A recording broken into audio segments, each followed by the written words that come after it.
ఈరోజు ఇద్దరు గొప్ప వ్యక్తులకు సంబంధించినటువంటి రోజు.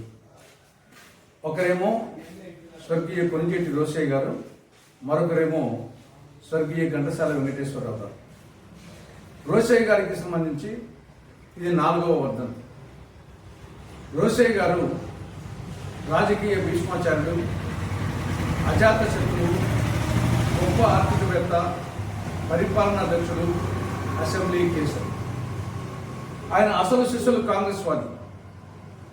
కాంగ్రెస్ పార్టీ పిసిసి అధ్యక్షుడిగా కాంగ్రెస్ పార్టీ పటిష్టత కోసం కృషి చేసినటువంటి అసలు శిష్యులు కాంగ్రెస్ వాది.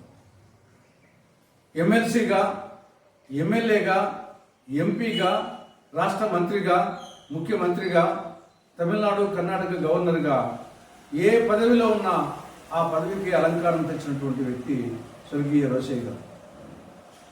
16 సార్లు రాష్ట్ర బడ్జెట్ను ప్రవేశపెట్టి భారతదేశంలోనే ఒక రికార్డు నెలకొల్పినటువంటి ఆర్థికవేత్త రోసయ్య గారు. హుందాతనానికి, నీతికి, నిజాయితీకి, పెద్దరికానికి, తెలుగుదనానికి ఆయన నిలువెత్తు నిదర్శనం. 2009లో కృష్ణానదికి వరదలు వచ్చినప్పుడు అవి వరదలు కాదు, జలప్రళయం. అటువంటి పరిస్థితుల్లో శ్రీశైలం డ్యాం కొట్టుకుపోకుండా కాపాడంలో ఆయన నిర్వహించిన పాత్ర ఆయన యొక్క పరిపాలనా దక్షతకు ఒక నిదర్శనం.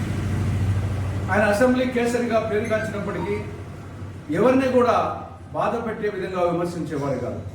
సద్విమర్శలు, చతురక్తులతో అవతలి వ్యక్తి తన తప్పును సరిదిద్దుకునే విధంగా ఆయన విమర్శలు ఉండేటి అటువంటి అసెంబ్లీ కేసరి ఆయన జీవితం ప్రతి ఒక్కరికి ఆదర్శం, అనుసరణీయం, మార్గదర్శకం, పూర్తిదాయకం. ఇక రెండవ వారు స్వర్గీయ ఘంటసాల వెంకటేశ్వరరావు గారు, పద్మశ్రీ. ఆయన గాన గంధర్వుడు. గంధర్వలోకం నుండి భూలోకానికి వచ్చి మళ్ళీ భూలోకం నుండి గంధర్వలోకానికి పోయినటువంటి గాన గంధర్వుడు ఘంటసాల. ఆయన సినిమా పాటలు, అది దేవదాసు కానీ, పాండురంగ మహాత్యం కానీ, డాక్టర్ చక్రవర్తి కానీ, ప్రేమనగర్ కానీ, ఇట్లా అనేక సినిమాల్లో ఆయన పాడిన పాటలు అవి అజరామజరంగా నిలిచిపోయాయి. అదేవిధంగా ఆయన ప్రైవేట్ పాటలు, కుంతి విలాపం, పుష్ప విలాపం, భగవద్గీత, ఇవి సమాజాన్ని అనేక విధాలుగా ప్రభావితం చేసినటువంటి ప్రైవేట్ సాంగ్స్. కాబట్టి ఆయన చనిపోయినప్పటికీ ఆయన స్మృతులు, ఆయన పాటలు నిరంతరము ఈ సమాజంలో పరిభ్రమిస్తూనే ఉంటాయి. ఆయన చిరంజీవి.